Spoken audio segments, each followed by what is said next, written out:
kai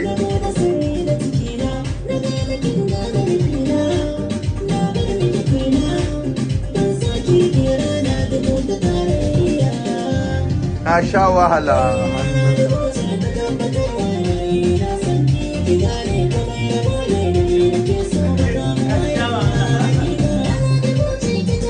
saboda Allah zai kishi tutun waka gobe sai yanzu a bani ta a ba